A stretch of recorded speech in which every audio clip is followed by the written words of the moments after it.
नमकीन गोश्त बनाने की तरफ। यहाँ पर हम लेंगे एक प्रेशर कुकर और ये हमारे पास है तकरीबन 2 kg के बराबर बीफ का गोश्त है।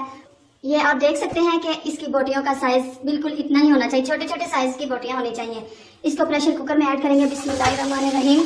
और साथ ही हम इसमें ये डालेंगे अदरक और लहसुन का पेस्ट है, 2 चम्मच हमारे पास अदरक लहसुन का पेस्ट है वो डालेंगे।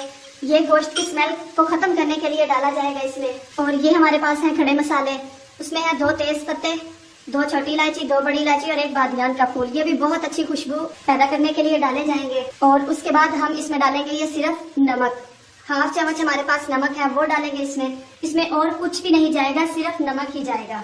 और 2 गिलास हम इसमें पानी डालेंगे। और यहाँ पर हम इसको प्रेशर लगाएंगे तकरीबन 15 मिनट के लिए। 15 मिनट तक इसको हम प्रेशर पे लगाएंगे, फिर आपसे मिलते हैं। जी यहाँ पर 15 मिनट हो चुके हैं इसको प्रेशर पे लगे हुए। अब हम इसको खोल के चेक कर लेते हैं कि ये कैसा बना है अंदर से। यहाँ पर आप देख सकते हैं पानी भी बिल्कुल ड्राई है। और गोश्त को हम चेक कर लेते हैं कि ये गला है कि नहीं। ये आप देख सकते हैं बहुत अच्छी तरह से गल चुके हैं। इसको ज्यादा गलाना नहीं है, ज्यादा गला हुआ अच्छा नहीं लगता। अब हम इसकी बुनाई करने के लिए इसको कढ़ाई में डाल देंगे। नहीं जी यहाँ पर गोश्त को हमने कढ़ाई में डाल लिया है।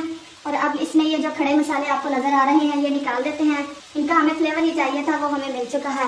अब हम इनको निकाल लेते हैं। अब इस गोश्त की हम बुनाई करेंगे। बुनाई करने के लिए हम इसमें तकरीबन 3 चम्मच कुकिंग ऑयल डालेंगे। जो घी है हम इसमें ज्यादा नहीं डालेंगे, सिर्फ 3 चम्मच डालेंगे, ज्यादा इसमें अच्छा नहीं लगता है। और अब हम इसमें डालेंगे 1/2 चम्मच के करीब तकरीबन 1/4 टेबल स्पून हम इसमें डालेंगे काली मिर्च। वैसे तो इसमें काली मिर्च नहीं डाली जाती, मगर आप डाल दें इससे बहुत ही अच्छा फ्लेवर आता है। ये ऑप्शनल होती है, आप डालना चाहे डाल सकते हैं, नहीं तो आप स्किप कर दें। मीडियम फ्लेम पे आप इसको अच्छी तरह से इसकी बुनाई करेंगे। यहाँ पर व्यूअर्स आपसे एक रिक्वेस्ट है कि अगर आप चैनल पर नए हैं तो चैनल को जरूर सब्सक्राइब कर दीजिएगा। ये आप लोगों की तरफ से हमारे लिए एक इनाम होगा, हमारी हौसला अफजाई होगी कि हम काम बेहतर कर रहे हैं। चैनल को सब्सक्राइब करने के साथ साथ बेल आइकन पर जरूर क्लिक कीजिएगा। उससे होगा ये कि हमारी आने वाली हर नई वीडियो का नोटिफिकेशन सबसे पहले आपको पहुंचेगा। वीडियो को लाइक जरूर करते रहा करें। ये जो गोश्त हम तैयार कर रहे हैं ना, ये रोटी के साथ बिल्कुल भी नहीं खाया जाता, इसको ऐसे ही खाया जाता है। और यकीन करें ये बहुत ही ज्यादा मजे का लगता है। यहाँ पर आप देख सकते हैं साला ने अपना घी छोड़ दिया है, इसका मतलब ये अच्छी तरह से भुन चुका है। अब हम इसको प्लेट में निकाल के दिखाते हैं कि ये कैसा बना है। चलते हैं फाइनल लुक की तरफ। तो माशाल्लाह अल्हम्दुलिल्लाह हमारा नमकीन गोश्त जबरदस्त सा परफेक्टली पक चुका है। नमकीन गोश्त बिल्कुल तैयार है। आप इसके ऊपर लेमन को अच्छी तरह से निचोड़ के खाइएगा, एंजॉय करिएगा। अपनी दुआओं में हमें याद रखिएगा।